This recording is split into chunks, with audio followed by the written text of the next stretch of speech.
survive and prosper. We use water to drink, to grow our crops. We use water to produce energy and support our economy. Water is what controls our climate and weather. So essentially, SWOT would track all of this water for the same reason NASA follows water on other planets, because water is essential to life as we know it. Absolutely essential. I have plenty more questions for you coming up, and we will be taking your questions throughout the broadcast. Send us your questions using the hashtag #TrackingWorldWater to learn more about the SWOT mission.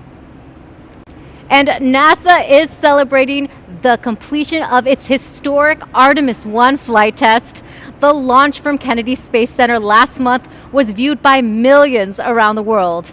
While in orbit around the moon, the uncrewed Orion spacecraft gave us these breathtaking pictures.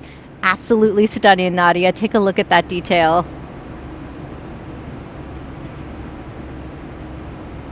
Splashdown. From Tranquility Base to Taurus Littrow to the tranquil waters of the Pacific, the latest chapter of NASA's journey to the moon comes to a close. Orion, back on Earth.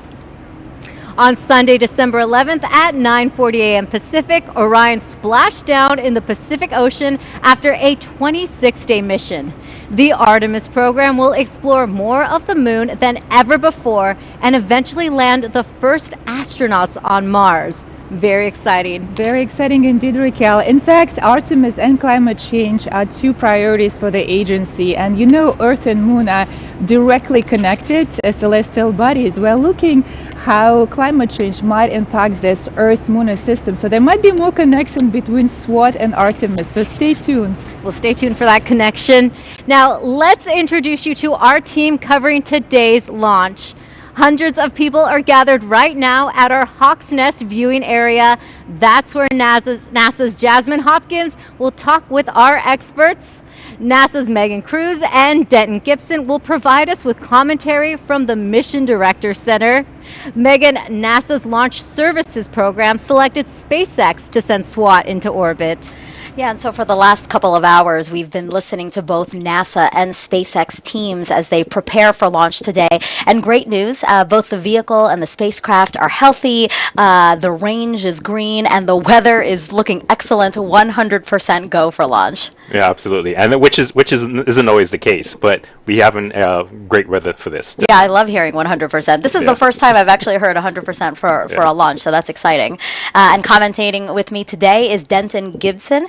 He is a mission manager with NASA's Launch Services Program, and the perfect person to chat with me today because before your current role, you used to work with SpaceX really closely. Yeah, for a long time, I was the Falcon 9 engineering team lead for the Launch Services Program. So, and I started working with the Falcon 9 when during our first mission with SpaceX, so that was many years ago. Okay, many years ago. But a lot of experience you add today. So the next big step for launch today is to start loading propellant into the rocket. Just a few minutes ago, the NASA team gave the go for propellant load, but now we have to do a SpaceX poll, right? Right, and what the NASA poll is, the various groups within NASA making sure everybody's ready to go. We just heard that poll, everybody's good to go, and now the SpaceX team is going to confirm with the NASA team that we all ready to go. Okay, perfect. Here's a live lookout at Launch Pad 4 East here at Vandenberg Space Force Base. We'll monitor the SpaceX poll that we just told you about, and then we'll check back in once fueling begins. Back to you, Raquel and Nadia. Thank you. We have a fun way to interact with our launch broadcast right now. You can print out a SWOT bingo card. Nadia is holding one up here. It has different words on the card you'll hear while watching this show. To print one, just scan this QR code you see on your screen. We also have the website go.nasa.gov/SWOT-bingo.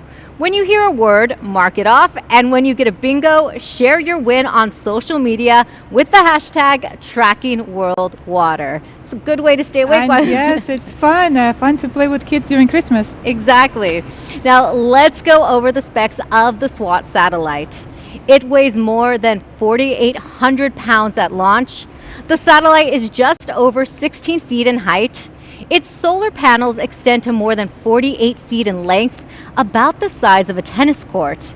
It will cover over 90% of Earth's surface at least once every 21 days.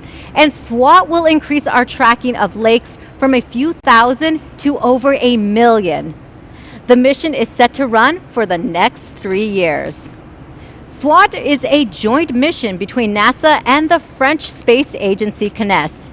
JPL shipped the payload to France in the summer of 2021.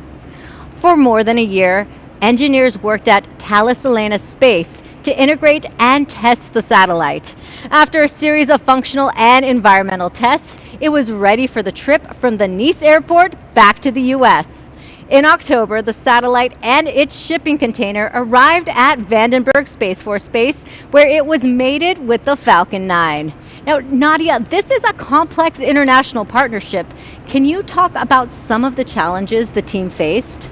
Well, we actually gel very well with all our partners, CNES, Canada, and UK Space Agency. We're currently a large multinational science team spreading 6 continents. You know, quite a soccer team, just like a World Cup.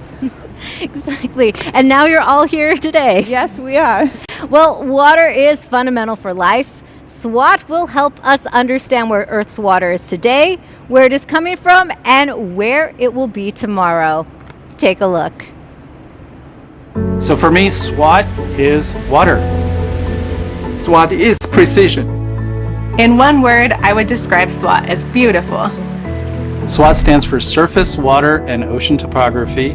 SWAT will be observing the elevation of water surface in the ocean, on the land. The water surface height will allow us to assess the water storage in lakes and stream flow of rivers. Our water is one of our precious resources. SWAT is unique because it is the first global view of our ever-changing water supply on Earth. SWAT's main instrument is called KERN, which is the K-band radar interferometer. KERN is what sets apart SWAT from other missions. It's a unique instrument that we're flying for the first time. The KERN instrument uses the 2 antennas, which are spread out on either side of the spacecraft, in order to bounce signals off of both of those to get a much larger view of the surface.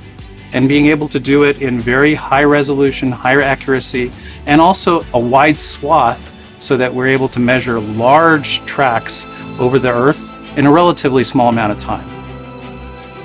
SWAT is a pathfinder mission using new technology to address transformative questions on climate change and its impact on our environment. We're collaborating with CNES, the French space agency, for these programs, but we're also helping the global community to be able to contribute and collaborate towards making our home planet a better place. SWAT will make our models better, and our understanding the water budget helps us be able to steward that precious resource. If water is out of balance, we could face droughts, and it could also lead to floods. SWAT is going to be observing water in oceans, and ocean science is essential for understanding sea level rise and climate change. Now we are facing a time that we need to be very precise. Therefore, we can accurately predict what will happen in our coastal cities 50 years from now. Understanding that it is a finite source and we can't rely on that forever is something that's really important.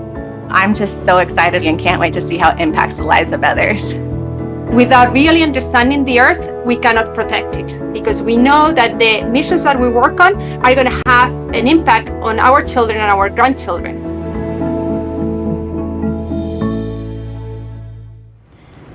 NASA has a family of satellites in orbit right now, studying how the whole Earth works as a system.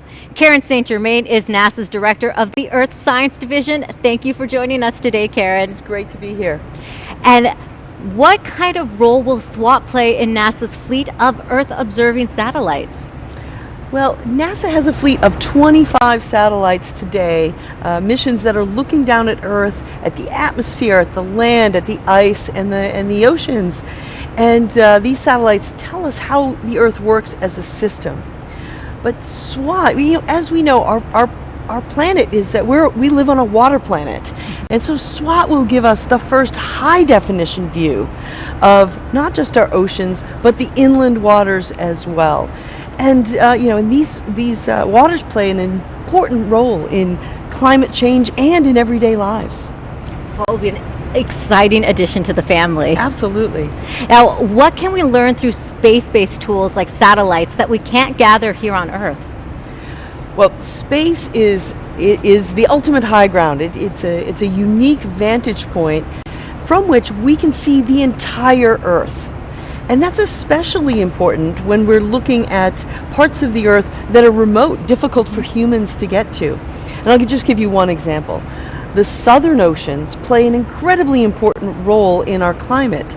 They've absorbed more than the oceans in total have absorbed about a quarter of the carbon dioxide, the greenhouse gases that have been emitted in the industrial age. The southern oceans, because they're cold, play an incredibly important role. So set from the unique vantage point of space, we can see these remote areas and better understand how they play into the global system. And Karen, just going forward, how do you see SWOT being a trailblazer for the next Earth science mission over the next decade? It's a great question, and we are already hard at work building the next generation of Earth observing satellites. And these will also look at all the aspects of the Earth system, but just as important as what we're doing is how we're doing it, with open science principles to try to accelerate the pace of discovery from these systems, and with partners around the world. So SWOT is in many ways blazing the trail for how we will develop that next generation of capabilities to accelerate discovery and the use of the data to inform decisions around the world. And Karen, how are you feeling about today's launch? I could not be more excited. We've been waiting for the SWOT launch, and as the team has gone through the challenges that you discussed a few moments ago, and so it's been a long road to get here, and we are so excited. We cannot wait. Oh, it's very exciting. Thank you so much, Karen, for joining us. Enjoy the lunch. We all will. All right. Thank you so much. Now, it is T-minus 32 minutes and counting to today's launch of the SWOT satellite. Let's check in on launch operations. Megan is live. Megan, preparations for this launch began hours ago. So where do we stand right now? Yeah, so Falcon 9 fueling is underway. SpaceX's launch director gave the go for propellant loading about a couple of minutes ago. So now liquid oxygen and RP1, or rocket grade kerosene, both are going in to the rocket's first stage. Right, correctly. And it's underway, and everything is going smooth so far. No issues to report. Perfect. So if we take a live look at the pad here, a beautiful shot of the payload fairing there with SWOT tucked safely inside. Denton, we talked about why SpaceX starts fueling so close to launch. Why when other launch providers start hours earlier? Yeah, and one of the main reasons, they're using densified propellants. So they're very, very cold. That way it allows them to fit more fuel and oxidizer into a tank without having to increase the size of the tank. And the reason why it's so close to launch is that you don't want those densified propellants to heat up any, and that will cause a lot of cause you to kind of bleed off some of your oxidizer, etc. So, and that's why they do it so close to launch. It doesn't give that fuel and those propellants much time to heat up. And as we look at this live picture here, you can see that telltale sign of soot on the booster there. That means it's flown to space before. Yes, this thing has flown 5 times before this, and it's a combination of Space Force missions as well as some commercial missions. So we do have some familiarity with this booster, and the soot is just a little seasoning on the booster. Some seasoning. I love how you say that. Okay, well, perfect. So far, so good. A really quiet count. We're hearing the call-outs we're expecting. Nothing out of the ordinary. So, again, so far, so good. So we'll send it back to you guys, Raquel and Nadia. Thanks for the update. We'll go back to our commentators as we get closer to launch in just a few minutes. But first, we have some questions to answer about the SWOT mission and water. Our first question is from a student. Here's Meadow. Hi, my name is Meadow. I'm 7 years old and I live in Studio City, California. I wonder how much water is on planet Earth. Hi, Meadow. Good question. There are more than billion cubic kilometers of water on Earth. A lot of water, Raquel. It's a lot of water. Thanks for your question, Meadow. And we have a social media question coming up as well. Let's see it. At Kawan wants to know, what is the most important thing to know as a NASA scientist? To know as a NASA scientist, well, hard work, some math and physics is a good skill, and have fun while doing it. And you possess those all, Daria. We have another question coming up. Zeros and Math wants to know, what's the accuracy of SWOT? We are shooting for centimetric precision with SWOT. It's a very precise mission. We are improving our accuracy about 10x compared to our current observing capability of the ocean water and inland waters as well. All right, thank you. All right, we have one more question coming in. Kevin Rainville wants to know, will it give us the rate of sea level rise? We will definitely observe the rising oceans and rising sea, particularly close to the coast. And as we collect more and more data, we can estimate the rate, which is, the change over a certain period. This is what the rate is. Yes, excellent question. Yes, it was. Now, remember, you can send your questions online by using the hashtag #TrackingWorldWater. Now, you are looking live to the launch pad right now. We are T-minus 28 minutes to liftoff. SWOT data will help researchers better understand the ocean's role in climate change. Let's go to Jasmine live at the Hawk's Nest to learn more about the mission's science. Thank you, Raquel, and welcome to the Hawk's Nest. This is the main viewing location at Vandenberg, and there are over 500 guests scheduled to be in the surrounding area tonight, and right now I'm thrilled to be joined by Li Luangfu, the SWOT project scientist who's been working on water monitoring missions for over 2 decades. Welcome, Li. Thank you very much, Jasmine. Of course. It's a pleasure to be here. We're so glad to have you. It is very special. Can you tell me, what are the main science goals of SWOT? Yeah, the main science goals are to better understand the ocean's role in climate change and how in a warming climate is affecting the Earth's rivers, lakes, and the reservoirs. So more than 90% of the heat since the Industrial Revolution, the global warming has been absorbed and stored in the deep sea. SWOT will provide a high-definition view of ocean topography for calculating ocean currents that transport the heat from the atmosphere to the deep sea. So the data will help improve ocean models to assess the ocean's capacity in the future to keep absorbing heat, protect humanity from global warming. And also in a warming climate, the water cycle of Earth is accelerating, making it very difficult to track and manage water resources, and also difficult to predict flood and droughts. So most of the lakes, rivers are not well sampled, but the SWOT for the first time will provide a global survey of the elevation of the lake storage of water and the flow rates of river, allow us to better model and so manage the water resources and predict floods and droughts. This is in a nutshell. Right. Very good in a nutshell. And I like that you said that this is the first time that we're seeing something like this. So what sets SWOT apart from previous satellites? Yeah, it's all about the spatial resolution and the coverage. For instance, the footprint of the radar on SWOT is 1,000 times smaller than conventional altimeter, making this spatial resolution of SWOT much, much higher. And also, it will cover all the ocean and the surface water without any gaps between 78 degrees north and the south. Wow. So we're getting something we've never seen before. And Li, you've been working on SWOT since the beginning for 20 years. What does it feel like to be here for launch? Yeah, this mission is 20 years in the making, and this is the 4th satellite mission. I serve as a project scientist. So, but this mission is the most complex and challenging, representing the culmination of my 40-plus years career at JPL working on oceanography from space. So my feeling now is a mixture of excitement, fulfillment, and also some anxiety. Right, yes, a little bit of anxiety. I know that you and your team will breathe a sigh of relief when we're done tonight. Absolutely. Fantastically. Thank you so much for joining us. Yeah, thank you. Of course. Raquel, back to you. Thank you, Jasmine and Li. The SWOT satellite is truly a remarkable spacecraft. Earlier, I got a chance to look at it up close with SWAT project manager Parag Vaze.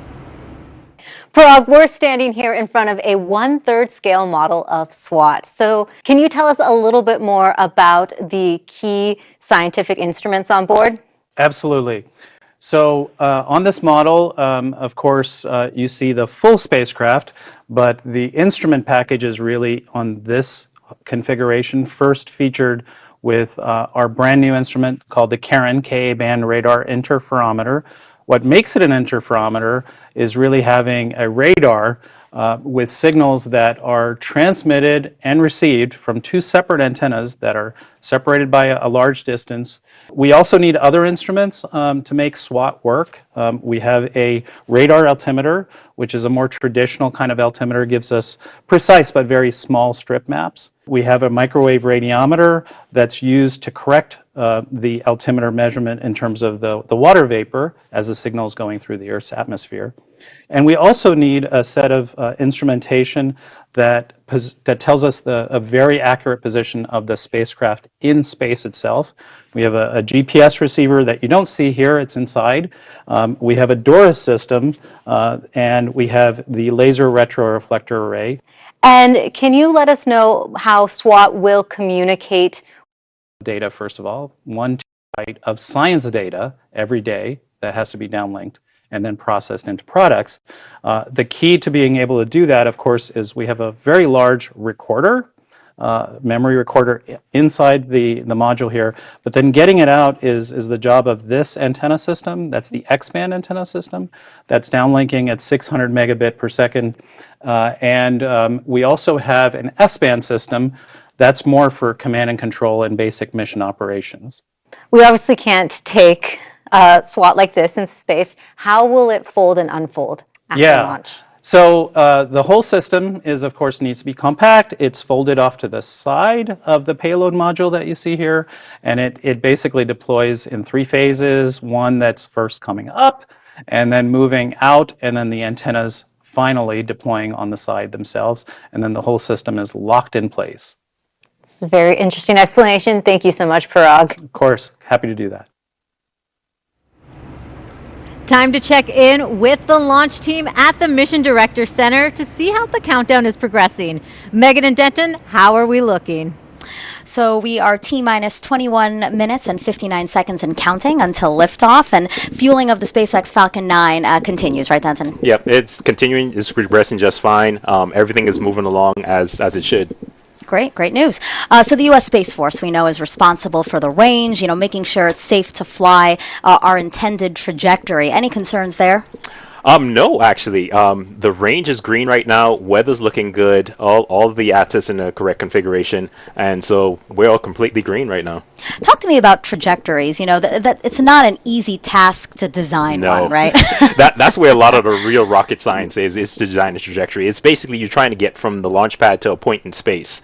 And along the way, there is some things you may encounter, the other orbiting satellites, some debris up there. So you have to make sure you avoid it. And the work that goes into it is very interesting because the team has a very detailed analytical model of how the launch vehicle will perform, and they marry that with everything that's orbiting the Earth and trying to understand which paths we can take, when we can launch, times, etc. I mean, there's a lot of work that goes into it, and that's where a lot of the real rocket science is done. Yeah, and we're talking about years of work, right? Yes. In some cases, it's over a period of years where you kind of developing your trajectory for the spacecraft, and then also developing the trajectory for the launch vehicle. So it's a lot of work that goes into it. Yeah, today's launch will be a huge moment for a lot of people who have worked their trajectory, who have worked on this spacecraft, who've worked on the vehicle. It's many years of hard work. Yes, it's been 20 years since some of the folks who've worked on the spacecraft has been working this mission. So I mean, it's going to be an exciting time for everybody. And now here they can see again their spacecraft sitting in the payload fairing at the top of the Falcon 9 on the launch pad here at Vandenberg.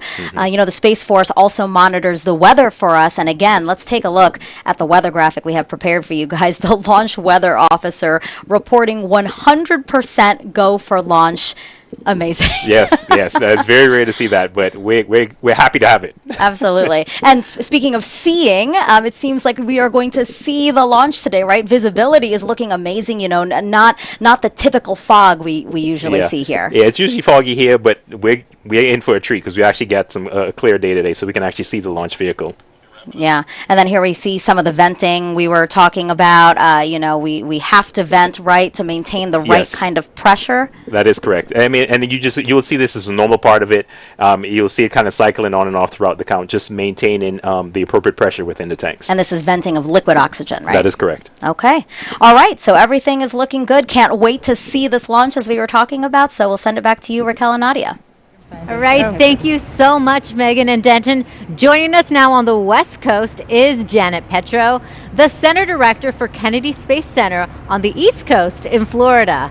Thank you for joining us today, Janet. Thank you, Raquel. Happy to be here. Great. Now, most launches take place at Kennedy, but sometimes, like today, we launch from Vandenberg. And why is that?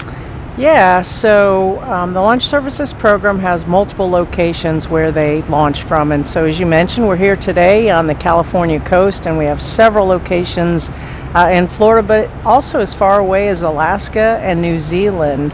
I mean, it generally depends on the science mission itself, right? The science mission and ultimately the orbit that it needs to be in to conduct its science. So, in general, we launch from the East Coast when we need an equatorial mission. And then in the case of today, where we're looking more at the polar missions, we generally launch out of the West Coast here at Vandenberg. And tell us more about the Kennedy Space Center involvement in launches here at Vandenberg. So the Kennedy Space Center, we are very, very proud to host the Launch Services Program. And we've been doing so since 1998. And that program, I'm very proud of that program. I tend to think of them as the world-renowned experts in launch vehicles, and they really, really do understand all of the launch vehicles and provide a great service to our agency. They really do the end-to-end services on launching a mission. They'll work with the spacecraft providers. They'll work on the design. They provide data, telemetry, and then today we're providing the launch services, the mission assurance for each of the missions. And like I said, they've been doing it since 1998. They do a really, really great job whatever location the mission is going out of. So very, very proud of that program, and we host them out of the Kennedy Space Center. That's an excellent program, Janet. And what Earth-related missions are coming up for you in the near future? Goodness, I am so focused on this year. We just had the JPSS-2 in Lofted, and now what we're doing today with SWAT. I'm trying to think next year. We have a little bit of a break until April coming up. We did earlier this year launch the GOES mission. Right, some ISS launches. Yeah, I can't, and of course other missions outside of the Launch Services Program. Of course, we do the crew to the International Space Station. We do the cargo to the International Space Station, and we just came from our big mission was Artemis, and very, very proud to get that launched out of our pad. And we just recovered the vehicle down in San Diego, and that was an incredible experience. The Exploration Ground Systems program down at Kennedy, they're the ones responsible for the front end, the launch piece of that program, and then the recovery operation here on the West Coast, and they did a really outstanding job. We had a tremendously busy year at the Kennedy Space Center, and I like to say it's our diamond anniversary, our 60th anniversary. So it was a great way to really cap off the year with Artemis, and now ending with the SWAT program here tonight. We had a record number of launches. We're at something like 53 launches that we supported from the East Coast, and our center supports whether it launches on our property, Kennedy Space Center property, or on the Space Force property, Cape Canaveral. We provide all kinds of services, whether it's our propellant services or standing up our EOC. And so if you think about that, 53 launches, that's about that's a fantastic one a week. Year. Thank you, Janet, so much for that. Thank you all. Anniversary. Now, there is a growing community of scientists eager to use SWOT data. Let's go to Jasmine live at the Hawk's Nest to meet one of them. Yes, Raquel, that is right. I'm here with somebody who is also eager to get his hands on that SWOT data. Toby Minear with the Series Group from CU Boulder in Colorado. Welcome, Toby. Thank you. Glad to be here. We are so glad to have you here. You are a research hydrologist with that group. So can you tell me what are some of the applications of SWOT? Well, SWOT is amazing because it has this really unique capability of measuring water levels over a big area. And so for people that are water managers in particular, there's a lot of excitement there because we really don't have this kind of capability at present. We have to do these things from the field, individual point measurements and things like that that are very hard to make in the field. And so we have a lot of interest from people that are like municipal water agencies, state agencies for dam safety, federal agencies, all really interested in getting their hands on some water level data in particular and storage change. So be very exciting to see it. It is very exciting, and really what I hear you saying is that SWOT is changing the game. So what are some of those specific applications, maybe agriculture or flood zones? How is it changing our lives in our own backyard? Yeah, well, so a few things that will change are, so for example, flood risk. We really don't have a good sense of where flooding occurs and when and why, so how much water requires flooding to occur. So for example, a good place for that is on the coast. We don't really have very many gauges along the coast at the freshwater and saltwater interface. And so, yeah, I think we'll see a lot of changes there, a lot of changes inland for lakes and wetlands too. Wow, that's really exciting. And I understand, Toby, you're also in this group called the Early Adopters. What is that and who's in that? Yeah, so the Early Adopters group is about 25 different organizations. They come from all over the world. And these are people that are interested in SWOT data. They've heard sort of through the grapevine that there's some data coming out for water level data. And these are agencies that are non-governmental organizations, that are governmental organizations ranging from city level water agencies up to federal agencies. So a lot of excitement there from the water community. Right, very exciting. Toby, thank you so much for joining us. Thanks. Raquel, back to you. Thank you so much. This will be the last launch for NASA's Associate Administrator for the Science Mission Directorate, Thomas Zurbuchen. During Thomas's 6 years in the role, he has overseen nearly 100 science missions, including SWOT, DART, the Double Asteroid Redirection Test, the Mars 2020 mission, and the James Webb Telescope. He also co-authored and authored more than 200 articles and received many agency awards. Congratulations, Thomas. Congratulations, Thomas. Yes, Thomas will be missed. He is known for his energy, dedication, and scientific curiosity. When I was doing my first lunch with him, Sentinel-6, Mike Friley, he was very supportive. So yeah, Thomas will be missed. But congratulations, enjoy, well deserved. Absolutely, enjoy that. The president of France's space agency, CNES, Philippe Baptiste, sent us this message about today's launch. The result of NASA and CNES historic partnership in oceanography that all started more than 30 years ago with TOPEX Poseidon is really essential. And I am very proud to send you this message and to be with you, at least in spirit, for this launch.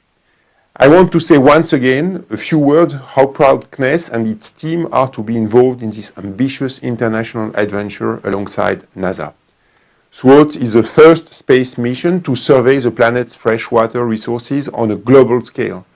The water elevation of lakes and water courses, the discharge of rivers, and the fine dynamics of the oceans are all vital data that are going to help us better adapt to climate change. In this respect, SWOT truly marks a revolution for space hydrology, and we are proud to be embarking on this endeavor with the French community of scientists, of users, and of course with our industry. I wish you a successful launch, and go SWOT, go! Go SWOT! Climate change is a topic front and center for everyone, including NASA. Joining us now is NASA's Sandra Conley. Thank you for joining us, Sandra. Thank you for having me. Now, as a leader in science, what does it mean to be part of this mission? Oh man, this is such an exciting mission. You know, it's unprecedented in many ways. It's going to be the mission that for the first time ever, we're measuring surface water around the world. Freshwater sources, saltwater sources, how they ebb and flow and move in between each other, how the energy is transferred across those water bodies, and also with the environment. And it's really going to help us improve our weather forecasting ability and our climate prediction abilities. Real trailblazer. Now, SWAT is a joint mission between NASA and CNES. Climate change knows no boundaries, so why is it important for a mission to be an international collaboration? So, science knows no boundaries, right? So our scientists are from all around the world, and this partnership with CNES is tremendously important. It spans over 30 years on ocean altimetry missions, and that's not even counting other partnerships that we have with CNES to achieve our science. So we're looking forward to many, many more missions together with them. Well, Sandra, as you know, SWAT is the first science team that fully complies with open science requirement. Can you tell us more about NASA's open science paradigm and how do we kick off the year of open science with SWAT? You know, that's a great question. So our space satellites give us a really unique vantage point to observe the Earth, right? So we're able to look at it as a global system, right? And the data that we've collected through our satellites over the 50 years allow us to really look at the ground, the atmosphere, and the oceans. And what open science and open data is going to enable us to do is to take that to the next level and give it to the individual user, whether they're decision makers at the local level, at the regional level, or even tribal communities. Is to give that information to people so that they can make informed decisions regardless of their business. You don't need to actually be a scientist or an engineer moving forward to be able to leverage this data and apply it to your day-to-day business. Looking forward to the data. Thank you so much, Sandra. Thank you. Now, let's head over to our commentators. We are T-minus 7 minutes our launch of the Falcon 9 rocket from Vandenberg Space Force Base. Megan and Denton will navigate us through that terminal count. Yeah, just under 8 minutes to liftoff, and we are looking fantastic for launch. Weather is a go. No collision concerns on the range for our instantaneous opportunity to launch at 3:46 and 47 seconds Pacific time. We see a live shot of the Falcon 9 sitting on Launch Pad 4 East here at Vandenberg Space Force Base. This reusable two-stage rocket standing about 230 feet tall. The first stage is the bottom two-thirds of what you see there. That's called the booster. And then at the right over that, you see this black piece there. That's the interstage adapter, which connects the first and second stage. And then at the very top, the payload fairing. And you see SWAT painted on there. SWAT is tucked safely inside of it, folded up to about the size of a mid-sized car. Engine chill. And we just heard the call out for stage 1 engine chilled, and basically what that is just the getting the engine ready for the flow of the colder temperatures. So it's kind of like if you imagine if you were to jump in a really cold pool and you know your muscles tense up and everything else, and we don't necessarily want that with the engine. So we slowly start to bleed in those liquid oxygen to kind of bring it down to the temperature that it'll be seeing during flight. So that's really what that is. It's really preserving the stress on the engines and is getting ready for flight. Yeah, that was a great analogy. So, yeah, you made me cold thinking about it. So we see some of that liquid oxygen venting off now, both the first and second stages, right? Yeah, and you're seeing that because the booster is very, very cold because that liquid oxygen is inside there. And soon you'll hear the call out for stage 1 RPO leaks. They're wrapping up fueling of the stage. Of the stage 1 right now, and so we should hear that call out here in a few seconds.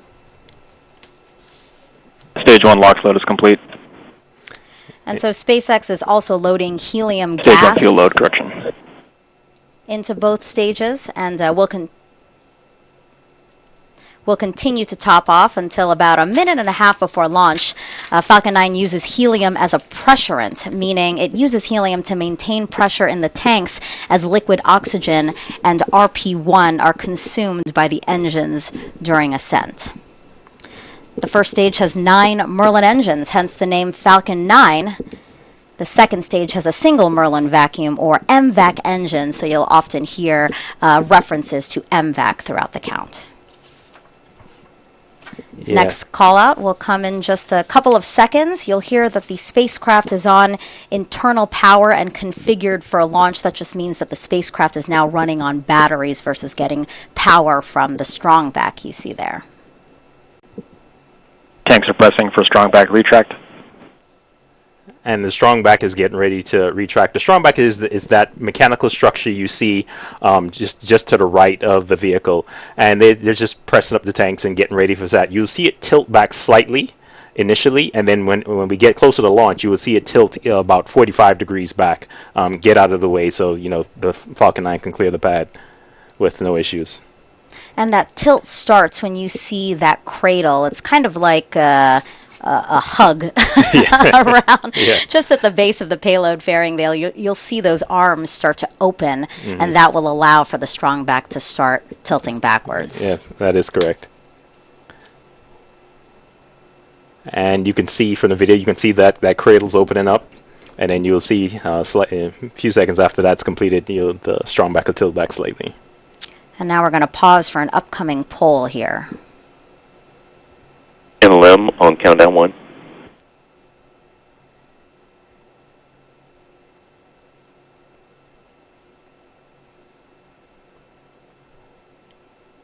NLM copies. NLM is the launch manager for this mission, NASA's launch manager for this mission. Again, we see that strong back retracting, and you see those connections between the strong back and the rocket. Those are umbilicals, and that's what continues to feed the rocket with liquid, electricity, gases, right up until launch, right? That is correct. And what we're waiting to hear right now is just the SpaceX team confirming with the NASA launch manager that the team is ready to go. And so LD, NLM, countdown 1. LD, go ahead. NASA is go for SWAT launch. There you go. Perfect news. Stage NASA 1 launch go load for complete. launch. Stage 1 POGO. Yep, and you heard the team is all good to go. And so right now, Stage 1 LOX load is complete. At this point in time, the Stage 1 is completely filled with fuel. We're just waiting for them to top off the Stage 2 tank. And today we're going to be treated to some sonic booms, since the booster will land right back here at Vandenberg Space Force Base, just about 1,000 feet from where it's going to launch. Yes, which is always exciting to see. I mean, it's just so fascinating that the booster is going to land basically just very close to where it took off from. Yeah, that's going to be great. And as you said, again, because visibility is so great, we won't just see the launch. We're also going to see that booster coming back to land. Yeah, it's taking everything I have to stay inside and not go outside and see this with my own two eyes. No, you have to sit in here with me. And in these last few minutes, Falcon 9 is performing final health checks on its primary communications, avionics, and propulsion systems in preparation for flight. This is The Rock. Range is green. And we just heard that call out that the range is good. And we should surely be hearing the call out for that Stage 2 LOX load is complete. And at that point, all of the propellants will be loaded onto the vehicle. Stage 2 LOX load complete. You just heard that call out, so all the propellants are done loading. And at this point in time, we're just gearing up for Falcon 9 to go into startup, which is basically the computer taking over and going through its last set of configurations and checks to make sure that we're good for launch leading into T0. And remember how Denton was telling us earlier, we see the amount of liquid oxygen coming off of the rocket fluctuating throughout the count. Here, that's what we're seeing again, to maintain that pressure, the correct pressure in both stages. Yep, and what you're seeing right now is them venting the LOX that was in the umbilical tower 9. So it's venting that out and getting it all ready to go for launch. Falcon 9 is in startup.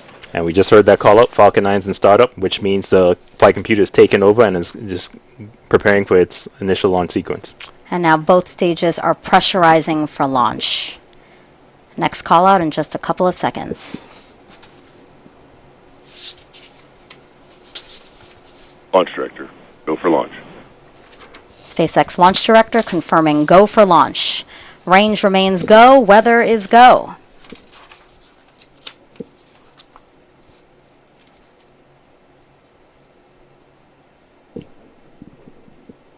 This launch will mark the 100th first mission of NASA's Launch Services Program based at Kennedy Space Center. 15 seconds.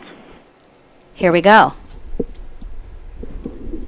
10, 9, 8, 7, 6, 5, 4, 3, 2, 1.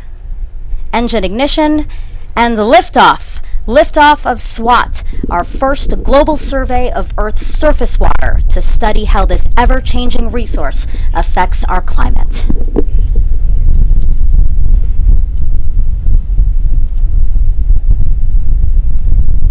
And there we get a nice view from the ground camera, and also we switch to the onboard camera. Now, Denton, you didn't go outside to see the launch, but now we're feeling it inside here in the Mission Director Center, the rumble all around us from launch. Absolutely. And now you're getting a good look at the onboard camera looking down towards the aft end of the rocket. You can see the Merlin engines coming to life there. And this room coming to life, really. Lots of rumble going on in here. And we're soon going to hear that the rocket is supersonic, meaning it's going faster than the speed of sound, followed by Falcon 9 reaching what's called max Q, the moment of peak mechanic stress on the rocket. Yeah. Look, we getting nice views. Falcon 9 is supersonic. Just heard a call out for supersonic. Getting a good shot of looking at the onboard cameras there. Max Q. We just stepped through max Q. Next call-outs are going to come. Engine chill. And back engine chill, which means getting the second stage engine ready to start, and so which means we'll be coming up on stage separation shortly, followed by stage 2 ignition. We see this beautiful shot of all of the Merlin engines, all 9 of them lit up. That's what 1.7 million pounds of thrust look like. Lots of thrust. So the next callouts are going to come in quick succession, so let me walk through them really quick. So at T plus 2 minutes and 15 seconds, we're going to have main engine cutoff. That's MECO, meaning the 9 Merlin engines on the first stage are going to shut down. And then a few seconds after that, stage 1 and 2 will separate. Stage 1 will do a flip and do a boost back burn to orient itself back towards Earth for that landing here at the Space Force base. And there we get a good shot of looking at the interstage. Basically, MECO. the camera is looking up towards the second stage. Separation confirmed. And there you go. Live video of stage 1 and 2 separating. MVAC ignition. And there's a good look at the Stage MVAC 1 ignition startup. the MVAC engine coming to life. That's great. You are seeing the stage 1 booster do its flip. And now the engine bell of the MVAC engine lit up. This is a camera shot of stage 1 here, again on its way back to Earth. In just a couple of seconds, we're going to see the payload fairing jettison. Fairing separation confirmed. We just heard a call out for fairing separation, and there's a good onboard view of the SWAT spacecraft, and you can see the fairing is gone at this point in time. Another camera shot here of the engine on the second stage continuing to carry SWAT to its intended target. We have a couple of camera views of this engine here, so you might see a couple of Stage 1 different boost back angles. shutdown. Yeah, and then you'll see it cycling through the views of the stage 2 engine, and as we get closer to the separation, it'll go back towards the spacecraft. And we just heard a call out for the boost back burn ending on stage Both 1. stages are on nominal trajectories. And that call out was just to say both stage 1 and stage 2 doing what they were expecting them to do. And we're hoping to get a video of stage 1 landing. So sometimes we don't always get it because of it's coming in so fast, and sometimes it's hard to capture it. So occasionally sometimes we don't get it all the way, but we're hoping to get a good video this time. T plus 4 minutes and 10 seconds into the launch of SWAT, and we've had a nominal ascent so far, no issues to report. Again, this is a video of a live shot of the engine on stage 2. SWAT stands for Surface Water and Ocean Topography, and this will be the first mission to provide high-definition data on more than 90% of the water on our planet's surface. It's a joint mission between NASA and CNES, France's space agency, with contributions from both the Canadian and UK space agencies. SWAT is the fourth NASA LSP science mission to launch from Vandenberg Space Force Base, and the sixth LSP science mission overall to launch on a Falcon 9, Denton. Yes, and we got a lot more missions coming up on the Falcon. Yeah, to see the partnership really grow for you too. I mean, again, you really worked from SpaceX from the beginning. Yeah, absolutely, and seeing their evolution over the years has been amazing to watch. So coming up, we're going to see the booster begin its entry burn soon, and again, that entry burn is to slow it down as it approaches Earth for the landing here back at the base, instead of a drone ship. Yeah, I mean it's awesome to see it come back to land. And as I mentioned before, seeing it landing right, very close to where it took off from is awesome. So then how does this work? So again, we're going to have the entry burn that slows it down, and then there's a landing burn, right? Yeah, so you have the boost back burn that kind of gets it back towards the launch pad, and then the entry burn kind of slows it down as it's coming into the atmosphere, and then you have the landing burn that basically puts it down gently on the pad. Mm-hmm. Yeah, SpaceX has become real pros at landing their boosters. Absolutely. And it's becoming routine for them at this point in time, and so this is just a normal course of business for them. Again, we are looking live at stage 2. Stage 1 entry burn. And we just heard the call out for stage 1 entry burn. Means it's coming back into the Earth's atmosphere. And there we go. We got a good video of it. Yeah, so you can see those hypersonic grid fins illuminated by the flame from the booster. Stage 1 FTS is safe. You see that the screen went black there. That's because they just shut down the engine. That's correct. Both stages are As on normal planned. trajectories. But I was talking about those hypersonic grid fins that you see. Those help guide the Falcon 9 booster back down towards Earth. So now that we're done with the entry burn, the next burn is the landing burn. Mm-hmm. It's just one engine right just before it touches down. Correctly. Just gently set it down on the pad. The next milestone for the second stage is going to Stage be 1 is transonic. SECO 1. Yeah, and SECO 1 is the first shutdown of the second stage engine, and then for this mission we're going to have 2 burns. So you'll see after stage 2 shuts down, it'll coast for a while, and then we got a good video of stage 1. It's about to land. How exciting! Coming in for its landing burn there. Again, the grid fins moving ever so slightly to make sure that it's coming down exactly how they want it to come down. Yep, and you could see the pad coming into view. There it is! Wow, those sonic booms! And then the sonic booms. Trademark sonic booms. Wow! And good touchdown of the stage 1 touchdown. Booster. Perfect. Stage 1 landing is confirmed. So glad to see that live video. Again, sometimes we don't get it. That was amazing to see and feel, really. Yes. See and feel, and we get to use this booster again. Yeah. Again, this is the 6th flight of this booster. That is right. Okay, so we are still awaiting again that shutdown Stage 2 FTS is safe. Of the second stage. Yes. And when it does shut down, it's going to be over the Pacific Ocean, just west of the southern tip of Baja California. Again, exactly where we want it to be, following that well-thought-out planned trajectory. Yep, and the team is reporting back. Everything's looking nominal. Stage 2, it's right where it's supposed to be, and looking good. MVAC shutdown. And we should see MVAC shutdown coming up here shortly. And there we go. Yep, SECO 1. Nominal parking orbit. Confirmed. That's the trajectory you're seeing. It's flying south from where it just launched, and it'll continue to fly south down towards Antarctica. And so again, everything going as expected so far. The second stage is now going to coast for about 30 minutes. You can see that it is shut down there from that view. And this is a view of the spacecraft. Again, because the payload fairing has been jettisoned, you see SWAT right there on your screen.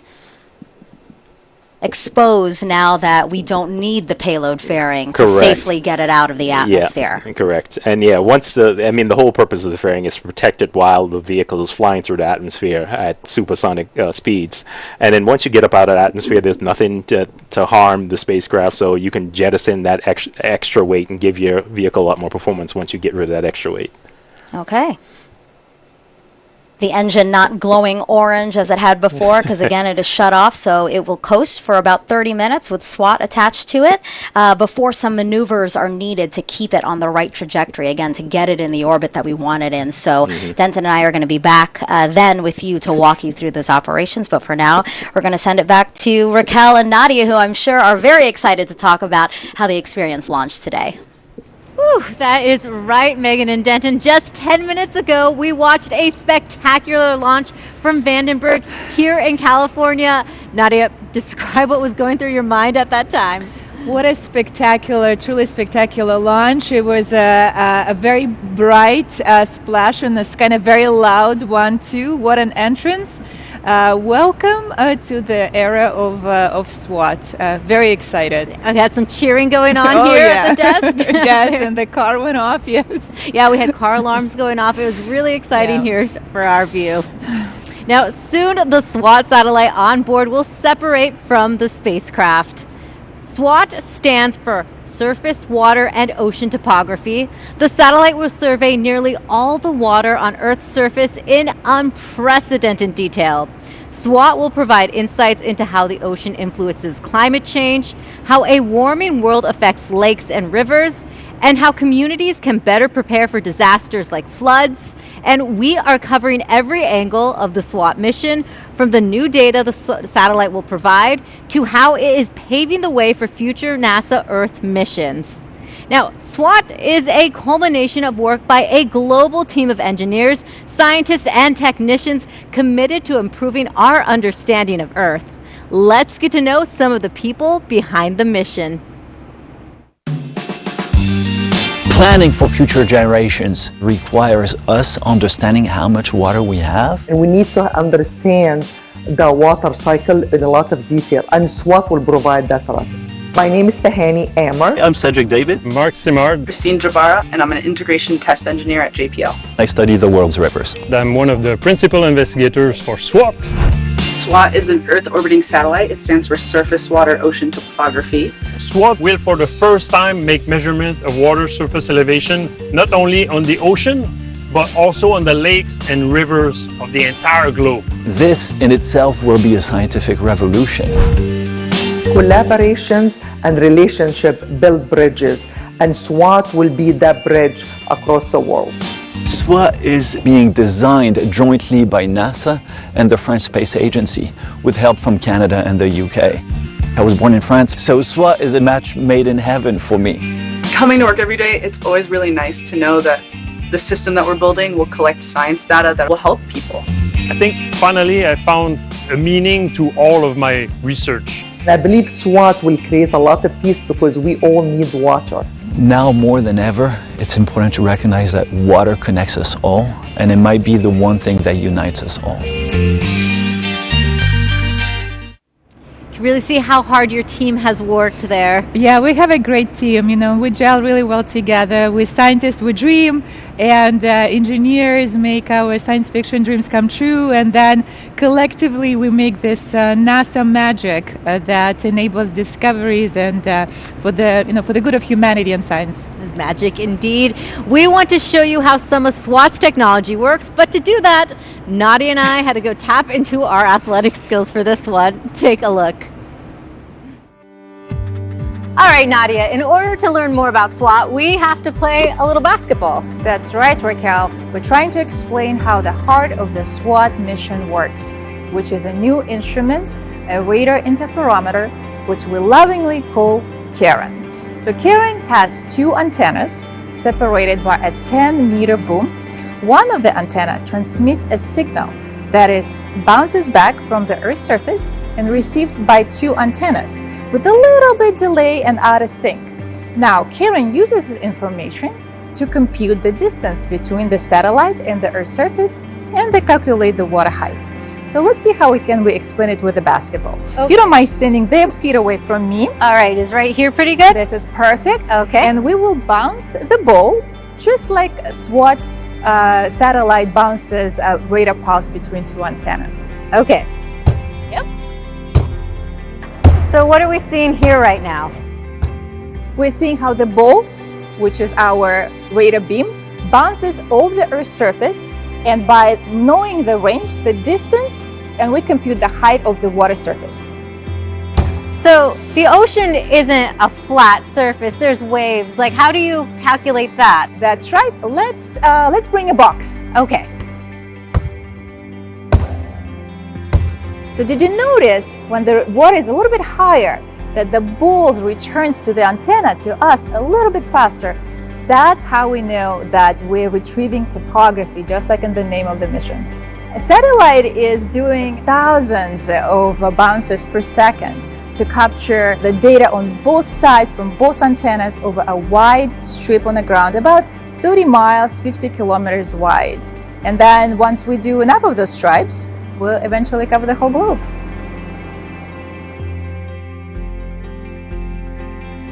Nadia, I could really hear your excitement and passion for SWAT in that package. Why are you so excited for this new technology? Yeah, it's a really pivotal moment, I think, for our space science industry as we are testing new technology with SWAT. This is our first in-flight demonstration for the SAR interferometry, and this opens a new way of observing Earth water height. So yes, it is a pivotal moment, and I'm very excited about it. Yes, and like you mentioned before, the scientific heart of SWAT satellite is the Ka-band radar interferometer, or CARIN, and it measures the height of water on Earth. Jasmine is live at the Hawk's Nest to learn more about how the technology was built. That is right, Raquel. We're back at the Hawk's Nest, now joined by Ava Peral, the lead systems engineer for the CARIN instrument on SWAT. Welcome, Ava. Hi. We are so glad to have you here. That launch just lit up the sky. What did you think? Oh, it was impressive, really impressive. It really was. It was beautiful. So you work on the CARIN instrument. Can you tell me what sets that apart from other instruments? Yeah, so CARIN is a radar, and NASA has launched radars before to study the ocean from space. But CARIN is a very special type of radar. It's a radar interferometer. That means that the signal that bounces off the Earth is received simultaneously by two antennas.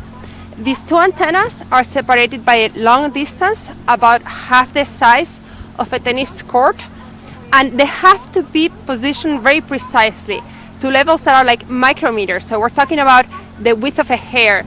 So you can imagine that adds a lot of complexity to the SWAT mission, but it is that technology that enables the resolution and the accuracy that we're expected to achieve with SWAT of the Earth's water.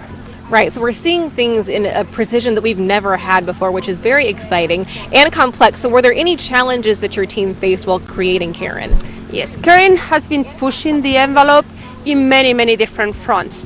I can give you many examples. One, I just told you before about the mechanical precision that we need to have positioning these two antennas. We also have a very high power amplifier. We need an enormous amount of power to be able to get that signal back to the satellite from the Earth at a level that is detectable by the radar. And that level of power at our frequency from space is by itself a technological achievement. We also have the radar produces massive amount